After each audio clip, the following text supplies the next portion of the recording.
আসসালামু আলাইকুম ওয়া রাহমাতুল্লাহি ওয়া বারাকাতুহু। সাংবাদিক বন্ধুরা সবাই আল্লাহর রহমতে ভালো আছেন? আলহামদুলিল্লাহ। আমরা আজকে জুলাই জাতীয় সনদের ভিত্তিতে ফেব্রুয়ারিতে নির্বাচন সহ যে 5 দফা দাবিতে আন্দোলনের কর্মসূচিতে আমরা ময়দানে আছি, তারই পরবর্তী কর্মসূচি ঘোষণার লক্ষ্যে বাংলাদেশ জামাত ইসলামের আয়োজিত আজকের এই সংবাদ সম্মেলনে মিলিত হয়েছি। আপনাদের সকলকে আমি মোবারকবাদ জানাচ্ছি। এখন আমি আমার বক্তব্য লিখিতটা আপনাদের সামনে পেশ করছি। প্রিয় সাংবাদিক বন্ধুগণ, আসসালামু আলাইকুম ওয়া রাহমাতুল্লাহি ওয়া বারাকাতুহু। আপনারা অবগত আছেন যে 2024 সালের জুলাই আগস্টের সফল অভ্যুত্থানের পর জনগণের অভিপ্রায়ের পরম অভিব্যক্তি এবং জাতীয় ঐক্যমত্যের ভিত্তিতে অন্তর্বর্তীকালীন সরকার গঠিত হয়। অন্তর্বর্তী সরকারের দায়িত্ব গ্রহণের পর রাষ্ট্রের প্রয়োজনকে সামনে রেখে জনগণের প্রত্যাশা পূরণের লক্ষ্যে গণহত্যার বিচার, রাষ্ট্র সংস্কার ও স্বৈরাচার ফিরে আসার সকল পথ রুদ্ধ করার প্রত্যয় নিয়ে কাজ শুরু করেন। গঠিত হয় বিভিন্ন সংস্কার কমিশন। কমিশনগুলোর সুপারিশের ভিত্তিতে জাতীয় ঐক্যমত্য কমিশন 166টি প্রস্তাবের ভিত্তিতে রাজনৈতিক দলসমূহের সাথে আলোচনায় মিলিত হন। দীর্ঘ আলোচনার পর 84টি প্রস্তাব সিদ্ধান্ত আকারে গৃহীত হয়। অনেকগুলো প্রস্তাবের সাথে দু একটি রাজনৈতিক দল ভিন্ন মত পোষণ করেন এবং অনেকগুলো গুরুত্বপূর্ণ সিদ্ধান্ত সে কারণে গ্রহণ করা সম্ভব হয়নি। প্রিয় সাংবাদিক বন্ধুগণ, সরকার ইতিমধ্যেই জুলাই জাতীয় সনদ ও জুলাই ঘোষণাপত্র প্রস্তুত করেছেন। দেশের একটি বৃহৎ রাজনৈতিক দল হিসেবে বাংলাদেশ জামাত ইসলামী জুলাই জাতীয় ঘোষণাপত্র ও জুলাই সনদের প্রয়োজনীয় সংশোধনী সহ তাদের পরামর্শ সরকারের নিকট উপস্থাপন করেছেন। জামাত ইসলামী বরাবরই জুলাই জাতীয় সনদকে আইনগত ভিত্তি দেওয়ার বিষয়ে জোরালো ভূমিকা পালন করে আসছে। জাতির ক্রান্তি লগ্নে ডক্ট্রিন অফ নেসেসিটি হিসাবে অতীতের বিভিন্ন নজির ও উদাহরণ তুলে ধরে জুলাই জাতীয় সনদের আইনগত ভিত্তির বিষয়ে জামাত ইসলামীর অবস্থান বারবার ব্যক্ত করেছে। এই লক্ষ্যে জুলাই জাতীয় সনদের আইনগত ভিত্তি দেওয়ার জন্য আইন ও সংবিধান বিশেষজ্ঞদের মতামতের ভিত্তিতে জামাত ইসলামী ইতিমধ্যেই সরকারের কাছে সুনির্দিষ্ট 2টি প্রস্তাব পেশ করেছে। প্রথমত, জুলাই জাতীয় সনদের জন্য সংবিধান আদেশ জারি করা। দ্বিতীয়ত, এই সনদের অধিকতর আইনি ভিত্তি দেওয়ার জন্য নির্বাচনের পূর্বেই গণভোট প্রদান করে জুলাই সনদ বাস্তবায়ন করা। সেটা না হলে জুলাই জাতীয় সনদের আইনগত ভিত্তি প্রদান ব্যতীত ছাত্র জনতার রক্তের বিনিময়ে অর্জিত অভ্যুত্থান ও তার অর্জন ব্যর্থতায় পর্যবসিত হতে পারে বলে আমরা মনে করি। প্রিয় সাংবাদিক বন্ধুগণ, ইতিমধ্যেই জাতীয় সংসদের নির্বাচনের রোডম্যাপ নির্ধারণ করা হয়েছে। আমরা ঘোষিত রোডম্যাপ অনুযায়ী অবাধ, সুষ্ঠু, নিরপেক্ষ ও ভয়ভীতিমুক্ত গ্রহণযোগ্য নির্বাচনের লক্ষ্যে প্রয়োজনীয় পদক্ষেপ গ্রহণের আহ্বান জানিয়ে আসছি। আমাদের অতীত অভিজ্ঞতা অনুযায়ী কালো টাকার ব্যবহার বন্ধ, ভোট কেন্দ্র দখল, পেশিশক্তি প্রদর্শন ও ভোটের বিভিন্ন অনিয়ম ও অপতৎপরতা বন্ধ, কোয়ালিটি সম্পন্ন পার্লামেন্ট এবং দক্ষ আইন প্রণেতা তৈরি সহ প্রতিটি ভোট মূল্যায়নের লক্ষ্যে পিআর পদ্ধতিতে নির্বাচনের জন্য জোর দাবি জানিয়ে আসছি। বাংলাদেশের অধিকাংশ রাজনৈতিক দল, বুদ্ধিজীবী, সাংবাদিক, কলামিস্ট, লেখক, গবেষক, শিক্ষাবিদ ও নানা শ্রেণী পেশার মানুষ পিআর পদ্ধতিতে নির্বাচনের দাবির সাথে একমত পোষণ করেছেন। প্রিয় সাংবাদিক বন্ধুগণ, আমরা লক্ষ্য করছি জনগণের দাবিসমূহ কার্যকর করার কোনো পদক্ষেপ গ্রহণ করা হচ্ছে না।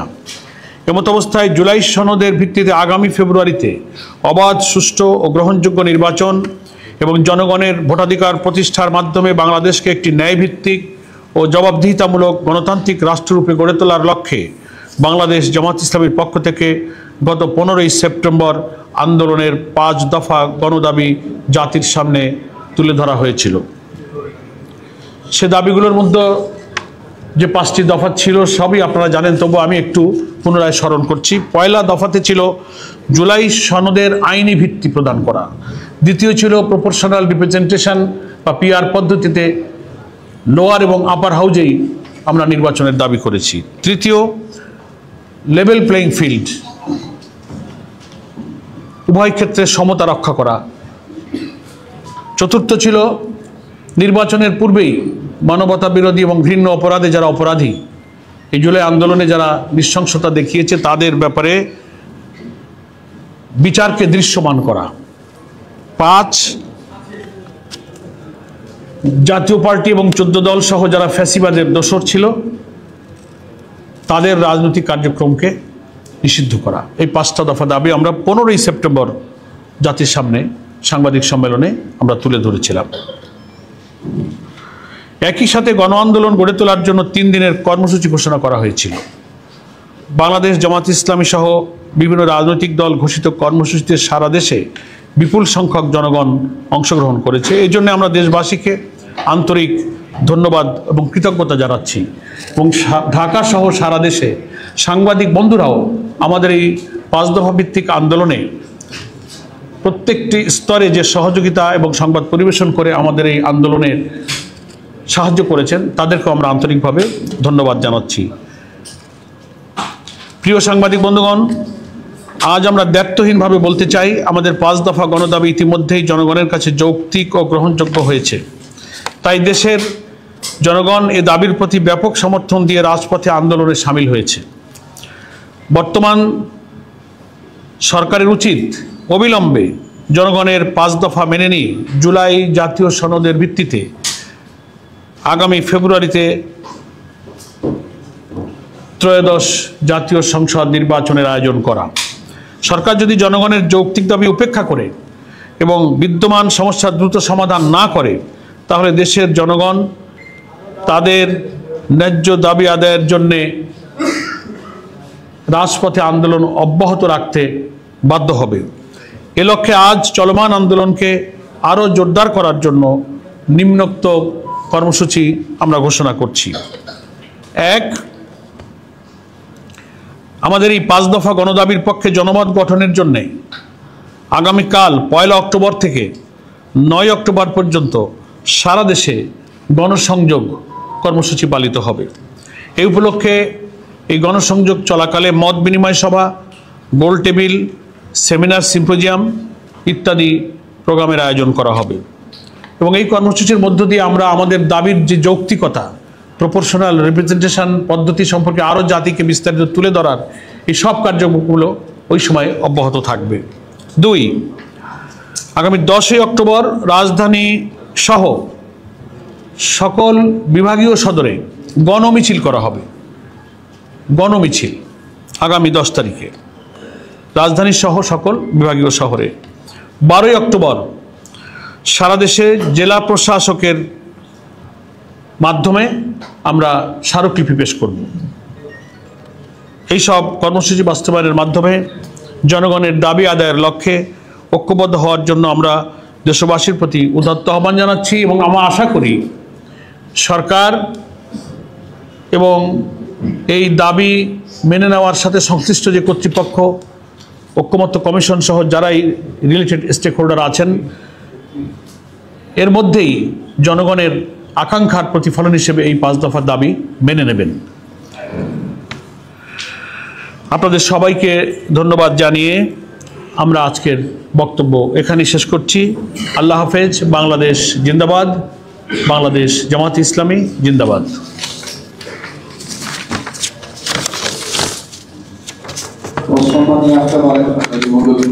কপি আপনারা পাবেন।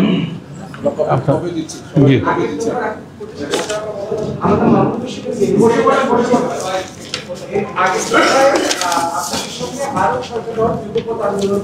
জি আছে আছে, যারা ছিলেন তারা এই কর্মসূচির সঙ্গে অভিন্ন কর্মসূচি এবং ঐক্যমত্যের সঙ্গে তারা আন্দোলনে আছেন। আমাদের এই কর্মসূচির সাথে অভিন্ন কর্মসূচি নিয়ে আমাদের ওই যে জাকপা জাকপা যেটা ওই প্রথম কর্মসূচির সময় ছিল না, পরে তারা যুক্ত হয়েছে জাকপা, জি জাতীয় গণতান্ত্রিক পার্টি, রাশেদ প্রধান।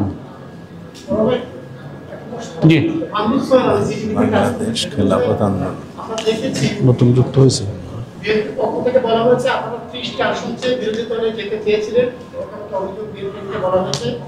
তারপর বিএনপি বলছে, ভারতের একটি রাজনৈতিক দলও ঢাকার ইঙ্গিতে বলছে যে আপনারা পিআর এবং জোলাসন আন্দোলনের নামে নির্বাচনকে পেছানোর চক্রান্ত করছেন।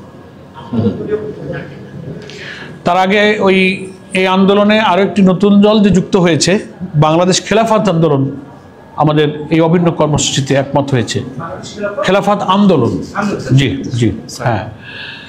তো সাংবাদিক বন্ধু প্রশ্ন করেছেন যে জামাতের পক্ষ থেকে 30টি আসন বা নির্দিষ্ট সংখ্যক আসন চাওয়া হয়েছে। আপনারা আমাদের পক্ষ থেকে শক্ত বিবৃতি এবং এর প্রতিবাদ আপনারা দেখেছেন। এটা একেবারেই একটা অসত্য তথ্য, অসৎ উদ্দেশ্য প্রণোদিত। এবং আমরা বিবৃতিতে বলেছি যে জামাত ইসলামী কার কাছে কখনই আসন চেয়েছে সেই তথ্য প্রকাশ করুন। এর চেয়ে তো আর স্পেসিফিক প্রতিবাদ আর কীভাবে বলবো? এটা খুব শোভনীয় নয় একটা বড় দলের জন্য আরেকটি দলের ব্যাপারে এই ধরনের, যার কোনো ভিত্তি নেই, শুধু রাজনৈতিক উদ্দেশ্যে কোনো সিনিয়র দায়িত্বশীলদের পক্ষ থেকে এইসব কথা বলা, দেশবাসী এটা ভালোভাবে নেয়নি। তো ঠিক আছে, আর খুব জরুরি প্রশ্ন না থাকলে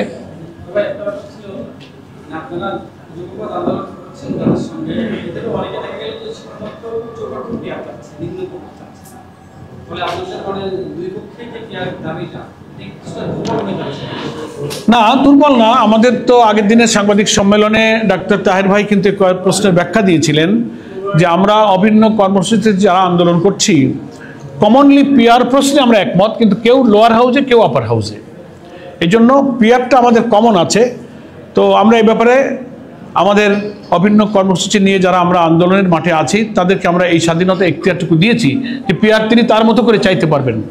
কেউ আপার লোয়ার দুই হাউসে চাইতেছেন, কেউ হয়তো আপারে চাইতেছেন। এখানে আমরা দলগুলোর এখতিয়ারের উপরে স্বাধীনতা দিয়েছি, কিন্তু কমনলি প্রপোর্শনাল রিপ্রেজেন্টেশন পদ্ধতিটা যে উপযোগী, এটার ব্যাপারে আমরা সকলেই একমত হয়েছি। একজন এদিকে একটু উনাকে সুযোগ দিয়েছে, আগে বলেন।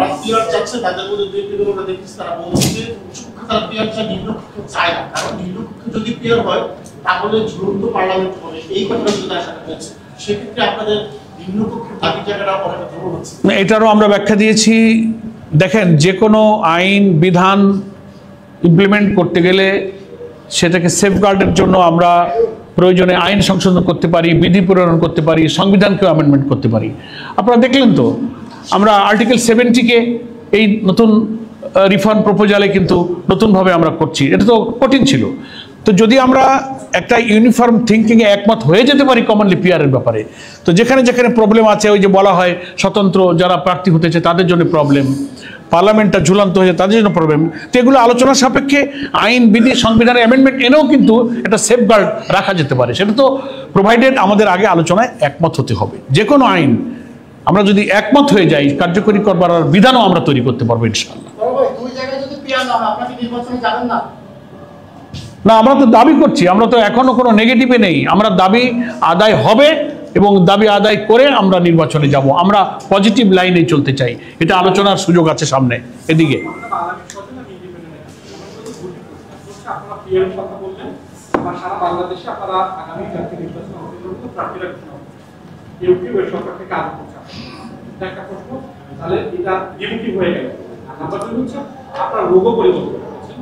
এটা কেউ কেউ বলছে তো অবস্থিতদের ভোট এবং পশ্চিমাদের চাপে আপনারা এই লোকটা পরিবর্তন করেছেন। ধন্যবাদ। এই বিষয়টা জানতে প্রথম কথা হচ্ছে আমাদের প্রার্থী বাছাই প্রসঙ্গে আমরা একাধিকবার গণমাধ্যমে কিন্তু আমাদের বক্তব্য রেখেছি। আমাদের সম্মানিত আমির জামাত ডক্টর শফিকুর রহমানও তার গণমাধ্যমে বিভিন্ন সময় বক্তব্য এটার ব্যাখ্যা পরিষ্কার করেছেন যে আমরা যে প্রার্থীগুলো বাছাই করেছি এটা আমাদের প্রাথমিক সিলেকশন। নির্বাচনী ময়দানে আমাদের প্রার্থীদেরকে আসনে কাজ করবার জন্য, ময়দান তৈরি করবার জন্য আমরা একটা প্রাথমিক সিলেকশন করেছি এবং বলে দেওয়া হয়েছে যে এটাই চূড়ান্ত নয়। আপনারা মাঠে যান, কাজ করেন।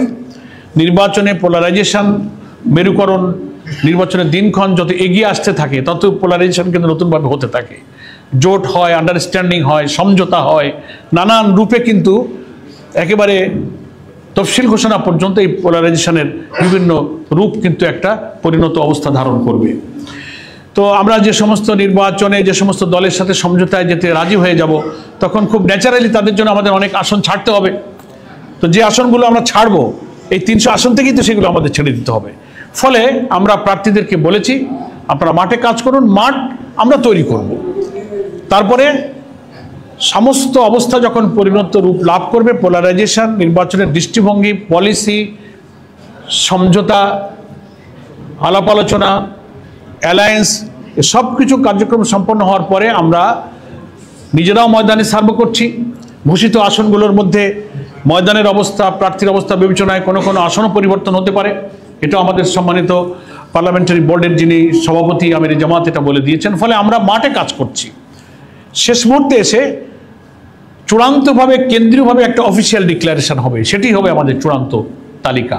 এখন যেটা হয়েছে এটা একটা প্রাথমিক সিলেকশন। আর একটা কথা বলেছেন, সেকেন্ড কোশ্চেন, লোগোর ব্যাপারে ভুল তথ্য কেউ কেউ তথ্য না জানার কারণেই মিডিয়াতে বেশি প্রচার করছেন যে এটা আমরা লোগো পরিবর্তন করেছি। না, আমিও গণমাধ্যমকে বলেছি, আমাদের অনেক নেতৃবৃন্দ, আমাদের ডক্টর হামিদুর রহমান আজাদও বক্তব্য দিয়েছেন, অনেক নেতৃবৃন্দ বক্তব্য দিয়েছেন যে আমাদের যে লোগোটা আপনারা সেদিন একটা বিদেশি ডেলিগেশনের সামনে আলোচনায় আমাদের সম্মানিত আমির জামাতের যে কার্যালয় বসুন্ধরার, সেখানে তার কক্ষে যেটা সন্নিবেশিত করা হয়েছিল, এটাকেই আমাদের লোগো বলেই অনেকে বিবেচনা করেছেন। এই বিবেচনা করাটাকে আমি দোষণীয় মনে করছি না, কিন্তু আমরা ব্যাখ্যা দিয়েছি যে আমাদের এই লোগোটাই চূড়ান্ত লোগো নয়, আমাদের লোগোটা পরিবর্তন করার সিদ্ধান্ত হয়েছে, এটা ঠিক। আমরা একটা নতুন লোগো আমরা তৈরি করছি। 3-4টা লোগো ডিজাইন নিয়ে আমাদের মধ্যে অলরেডি একটা আলোচনা হয়েছে এবং কিছু কিছু লোগোকে আমরা এডিট করে একটা চূড়ান্ত জায়গায় সর্বসম্মত সিদ্ধান্তে আমাদের ডিসিশন মেকিং ফোরাম আছে, অ্যাপেক্স বডি আছে, সেখানেই এই লোগোটা চূড়ান্ত হবে। যেটা আপনারা দেখেছেন, ওই যেগুলোকে আমরা একটু প্রস্তুত করছিলাম এক্সপেরিমেন্টালভাবে, পরীক্ষামূলকভাবে, ওই লোগোটা ওই দিন মেহমানরা এসেছিলেন, জাস্ট ডেকোরেশনের সময়টাকে একটু সেট করে দেওয়া হয়েছে। That is not final logo. আমরা পরিবর্তন সংগঠনের অনেক দৃষ্টিভঙ্গিতে থাকতেই পারে। আমরা সেটা যখন চূড়ান্ত লোগো অফিসিয়ালি ঘোষণা করব তখন তার ব্যাখ্যা আমরা দেব। আমাদের লোগো এখনও চূড়ান্ত হওয়ার প্রক্রিয়া আছে, বেশ কিছু সংশোধন এবং এডিটিংয়ের প্রক্রিয়া চলছে। আমরা এই যে লোগো আপনারা দেখেছেন, এটা আমাদের চূড়ান্ত লোগো নয়, এটা প্রস্তুতির মধ্যেই একটা পরীক্ষামূলকভাবেই আমাদের ওখানে একটু প্রতিস্থাপন করা হয়েছিল। এটা আমাদের চূড়ান্ত লোগো নয়। আমরা লোগো যখন চূড়ান্ত করব তার ব্যাখ্যা আমরা ইনশাআল্লাহ গণমাধ্যমকে দিব। একজন মাই টিভি।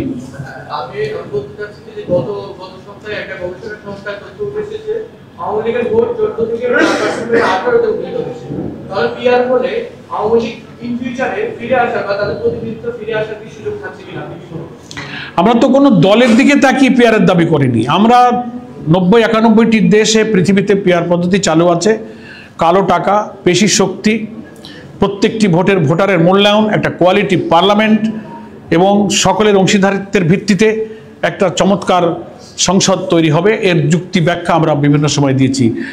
কার লাভ আর কার ক্ষতি, এটা আমাদের এই প্রস্তাবের সামনে বিবেচ্য বিষয় নয়। জনগণের প্রতিনিধিত্ব, ভোটারদের প্রত্যেকটি ভোটের মূল্যায়ন, নির্বাচন ফেয়ার হওয়া এবং পার্লামেন্টে একটা কোয়ালিটি এবং রিচ পার্লামেন্ট হওয়ার এই প্রয়োজনটা আধুনিক গণতান্ত্রিক বিশ্বে এইগুলো তারা প্রয়োগ করে দেখেছে। আমরা সেটাই এখানে দাবি করেছি। নেক্সট জি। আর আওয়ামী লীগের সেটা আপনারা জানেন গণমাধ্যম কর্মী হিসেবে যে নির্বাচনে অংশগ্রহণের সুযোগ তো তাদের নেই। তাদের ব্যাপারে সরকারের যে রাষ্ট্রীয় ঘোষণা তাদের রাজনৈতিক কার্যক্রমকে নিষিদ্ধ করার পরে ইলেকশন কমিশন আবার ব্যাখ্যা দিয়েছে যে তারা এই ঘোষণার কারণে নির্বাচনে অংশ নিতে পারবে না। তারপরে নির্বাচন কমিশনের জাতীয় সংসদ নির্বাচনের যে বরাদ্দকৃত প্রতীকের যে তালিকা ছিল, অফিসিয়ালি ইলেকশন কমিশন কিন্তু জানিয়েছেন যে সেই প্রতীকের তালিকা থেকে নৌকা প্রতীককেও বাদ দেওয়া হয়েছে। ফলে অন্তত এবং রেজিস্ট্রেশনটাও স্থগিত হয়ে আছে। ফলে এই ইলেকশনে তো আওয়ামী লীগের নির্বাচনে আসবার কোনো সুযোগই নেই। ফলে এই প্রশ্নটাও খানিকটা অপ্রাসঙ্গিক। নেক্সট একজন জুবায়ের।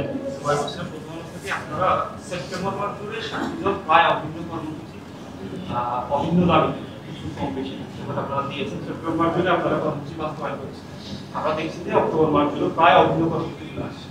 সেপ্টেম্বর মাসে কর্মসূচি বাস্তবায়নের পরে আপনারা সরকারের পক্ষ থেকে কোনো ধরনের সাড়া পেয়েছেন কি? যদি না পেয়ে থাকেন, অক্টোবর মাস জুড়ে কর্মসূচি দিয়েছেন নভেম্বর থেকে, এভাবেই ফেব্রুয়ারি পর্যন্ত যাবে। আমরা চলতে থাকি। আমাদের দৃষ্টিভঙ্গি, আমরা তো আন্দোলনটাকে নিয়মতান্ত্রিক কনস্ট্রাকটিভ ওয়েতে আমরা নিয়ে যাচ্ছি এবং আন্দোলনের মধ্য দিয়ে আশা করি সরকার প্রধান যিনি, তিনি হেড অফ দি গভর্নমেন্ট, আবার তিনি head of the national consensus commission, দুইটা দায়িত্বই তার উপরে যায়। আমরা তার দৃষ্টি আকর্ষণ করছি।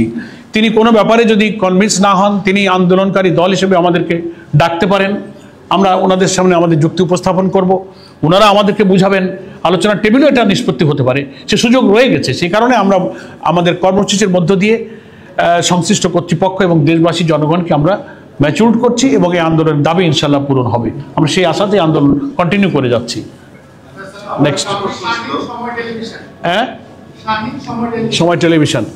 প্রধান উপদেষ্টা নিউইয়র্কের মানবাধিকার একটা সংগঠনের সঙ্গে বৈঠক হয়েছে। ওখানে ওনাদেরকে বলছেন যে আগামী যে নির্বাচন বানচালে আসলে বিদেশি অনেক সংস্থা সেখানে টাকা বিনিয়োগ করছে, বানচালের একটা ষড়যন্ত্র করছে, ওখানে আশঙ্কা প্রকাশ করেছে।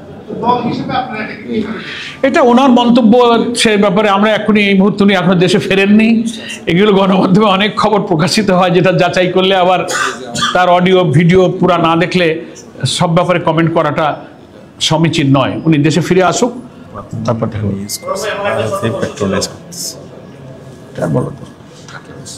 জি।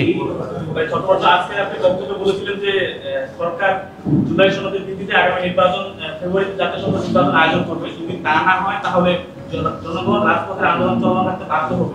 এতে করে কি জাতীয় নির্বাচন একটা অনিশ্চয়তা হচ্ছে? মোটেই না।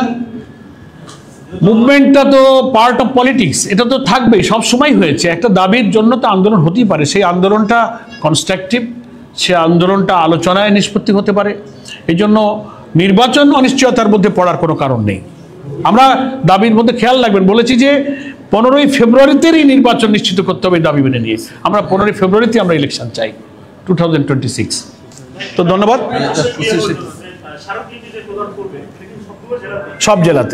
সব জেলাতেই আমরা জেলা প্রশাসকের মাধ্যমে স্মারকলিপি দিব। জি,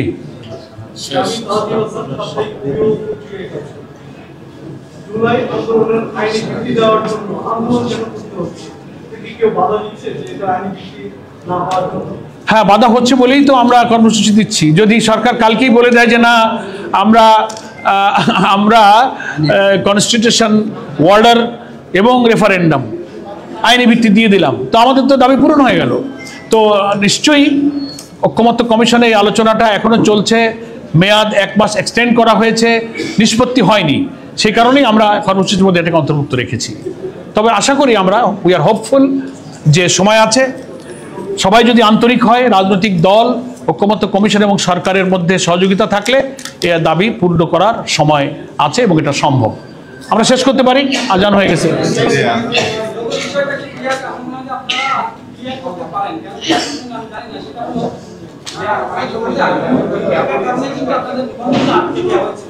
না না না না না, এই তথ্যটা ভুল।